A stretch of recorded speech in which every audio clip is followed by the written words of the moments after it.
যে আমি আপনাদের ভোট দিতে বেশি আপনাদের আশীর্বাদ চাইতে এসেছি। আপনারা সঙ্গে আছেন তো? আপনাদের আশীর্বাদ আছে তো? এটুকু বলবো যে এটা একটু আগে আশীর্বাদ বলবেন ঘাটাল মাস্টার প্ল্যান নিয়ে। আমি 2014 প্রথম যখন দাঁড়িয়েছিলাম দাসপুরে বসেছিলাম তখন বলেছিলাম ঘাটাল লোকসভা কেন্দ্রের সবচেয়ে বড় সমস্যা হচ্ছে ঘাটালের বন্যা। এই বন্যাতে দাসপুর থেকে আরম্ভ করে ওইদিকে চিংড়া সবং ওইদিকে কেশপুর আরামবাগ অনেক অঞ্চল জলের মধ্যে ডুবে থাকে। আমি কথা দিয়েছিলাম যে যদি পার্লামেন্টে যাই ঠিকই পার্লামেন্টের প্রথম বক্তৃতা পান ঘাটাল মাস্টার প্ল্যানের আগে এবং আমি ঘাটাল মাস্টার প্ল্যানকে পার্লামেন্টে বলেছিলাম এবং বাংলায় বলেছিলাম। কিন্তু আপনারা সবাই জানেন কেন্দ্র এবং রাজ্যের দ্বন্দ্বের জন্য ঘাটাল মাস্টার প্ল্যানটা 2000 থেকে 2019 2014 থেকে 2019 অবধি আমি করতে পারি। 2019 আবার কথা দিয়েছেন যে যতদিন না এটা হওয়ার ততদিন আমি এই কথাটা তুলতে থাকবো পার্লামেন্টে। 2019 জেতার পর আমি পার্লামেন্টে আবার বক্তৃতা একটা ঘাটাল মাস্টার প্ল্যান নিয়ে এবং সেটা 2019 নয় 2024 যেদিন আমার লাস্ট দিন ছিল পার্লামেন্টে সেগুলো আমি একটু কথা বলেছিলাম। এই ঘাটাল মাস্টার প্ল্যানটা কোনো তৃণমূল বিজেপি কংগ্রেস সিপিএম এর লড়াই না, এটা ঘাটাল লোকসভা কেন্দ্রে দাসপুরের মানুষের লড়াই, তাদের বেঁচে থাকা লড়াই। এটাকে কোনো দলীয় মানে টিএমসির জন্য আটকে রাখবেন না বা অন্য কোনো দলের জন্য আটকে রাখবেন না, প্লিজ এটা সবচেয়ে বেশি দরকার। কিন্তু না, তার সে কথা তো শোনেনি। আমি ভালো রাজনীতি ছেড়ে দেবো, কিন্তু দিদির ফোন আছে আপনারা সবাই জানেন, দিদি এবং অভিষেক বাবু দুজনই ফোন করেন। আমার একটাই দাবি, যদি আমি রাজনীতিতে ফিরি তাহলে মানুষ আমাকে আবার তাকিয়ে থাকবে, মানুষ বলবে দেব আবার কি কথা দিয়ে পালিয়ে যাবে।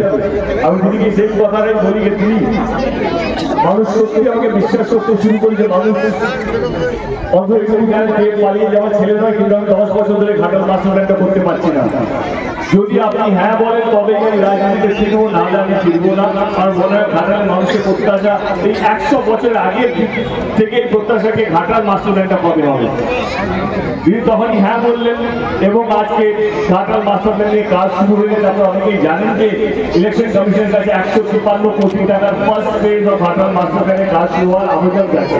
আমি এটুকু বলতে চাই, আজকাল আপনারা দেখছেন এই দল ছাড়ছে ওই দলে যাচ্ছে, ওই দল থেকে এই দলে আসছে। এই পুরো খেলার মধ্যে কেউ পদ চায়, কেউ টিকিট চায়, কেউ টাকা চায়, কেউ সিকিউরিটি চায়, কেউ তার নামের রিপোর্টগুলো সিবিআই হোক বা ইডি হোক সেই রিপোর্টগুলো ভয় চলে যায়। কিন্তু দীপক অধিকারী দেখ আমি আবার রাজনীতিতে ফিরলাম, কোন টাকা পয়সার জন্য নয়, ঘাটাল লোকসভা কেন্দ্রের মানুষের ভালোর জন্য আমি আবার রাজনীতি ফিরলাম, ঘাটাল মাস্টার প্ল্যানের জন্য রাজনীতিতে ফিরলাম। আমি বিশ্বাস করি ঘাটাল লোকসভা কেন্দ্রের মানুষ, দাসপুরের মানুষ রাজনীতি অনেক বেশি ভালো বোঝেন। আপনারা সত্যি বুঝতে পারেন এই ছেলেটা সত্যি বলছে না, মিথ্যে বলছে না, শুধু বিরোধী দলকে আক্রমণ করে যাচ্ছে। আমি 2014 থেকে আজ অব্দি কোনো বিরোধী দলকে আক্রমণ করি বা তাদের প্রার্থীকেও আক্রমণ করি, কারণ আমার এটা মনে হয় যে কাউকে ছোট করে নিজে বড় হওয়া যায় না। নিজের কাজে দলে তুমি বড় হতে পারো বা দলে যদি ভালো কাজ থাকে তোমার অন্য কোনো দলকে নিয়ে ভাবতে হবে না, অন্য কোনো দলকে নিয়ে কথাও বলতে হবে না। আমি এটুকু বলবো 25 আমাদের নির্বাচন, যদি আপনাদের মনে হয় আমার দল এবং আমি সবভাবে কাজ করতে পেরেছি তাহলে আপনারা জানেন 25 কাকে ভোটটা দিতে হবে। এটুকু বলবো কি আমাদের দল, আমাদের নেত্রী, আমাদের মুখ্যমন্ত্রী কথা দিয়ে পালিয়ে যায় না। 2021 নির্বাচনের আগে তিনি কথা দিয়েছিলেন লক্ষ্মী ভান্ডারের মতন প্রকল্প হবে, স্বাস্থ্য সাথীর মতন প্রকল্প হবে। জেতার পর তিনি কথা রেখেছেন এবং লক্ষ্মী ভান্ডার যেটা 500 টাকা করে ছিল সেটা ইলেকশনের আগে 1000 টাকা করে দিয়েছে। তিনি এইটা বলেননি আপনারা আমাদেরকে ভোট দিন তবেই কি আমরা 500 থেকে 1000 করবো। ভোটের রাজনীতি নয়, মানুষকে ভালো রাখার রাজনীতি। 100 দিনের টাকা কেন্দ্র সরকার আটকে রেখেছে, আপনারা সবাই জানেন। এই 100 দিনের কাজ কারা করে? গরিব মানুষরা যারা দিন আনে দিন খায়, তাদের টাকা 2-2.5 বছর থেকে আটকে রেখেছে। দিদি বললেন না সেই টাকাটা আমরাই দেবো এবং সেই টাকাটা দিতেও শুরু হয়ে গেছে। আওয়াজ যোজনা 2.5-3 বছর ধরে সেই টাকাটাও কেন্দ্র সরকার আটকে রেখেছে। এবং আমি এইটুকু আপনারা সবাই জানেন যে কেন্দ্র সরকার এবং রাজ্য সরকারের মধ্যে দ্বন্দ্বটা এটাই যে 2021 যারা হেরে গেছেন তারা এই রাজ্যকে কোনো কাজ করতে দিচ্ছে না। যাকে আমরা সেটা নিয়ে আলোচনা করবো না, যেটা নিয়ে আলোচনা করবো যে 2024 লড়াইটা কে কথা দিয়ে কে কথা রাখে, কে কথা দিয়ে পালিয়ে যায়, লড়াইটা এটা। আপনারা কাকে বেশি বিশ্বাস করবেন, যে রাজ্যের মুখ্যমন্ত্রী যে এখান থেকে গরিব মানুষকে ভালো রাখার চেষ্টা করে, না একদম শুধু কথা দিয়ে পালিয়ে যায়? করোনার সময়, লকডাউনের সময় আমার এখনো মনে আছে দাসপুরে অনেক ছেলেমেয়েরা সময় কাজ করতে নিজ রাজ্যে থাকে, তারা লকডাউনে আটকে গেছিল, তাদেরকে ফেরত নিয়ে আসা থেকে আরম্ভ করে হসপিটালে বেড পাওয়া যেত না।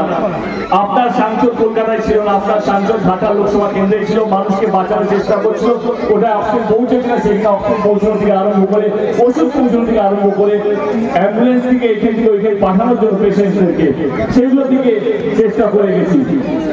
হ্যাঁ, আমার খামতি একটাই যে আমি হয়তো রোজ আসি না, কিন্তু বিশ্বাস করুন গত 10 বছরে যখনই আপদ বিপদ বা কোনো সমস্যা হয়েছে ঘাটা লোকসভা কেন্দ্রে বা দাসপুরে বন্যার সময়ও আপনার সাংসদ পালিয়ে যায়নি, আপনার সাংসদ আপনাদের সামনে ছিল, কিভাবে মানুষকে ভালো রাখা যায়।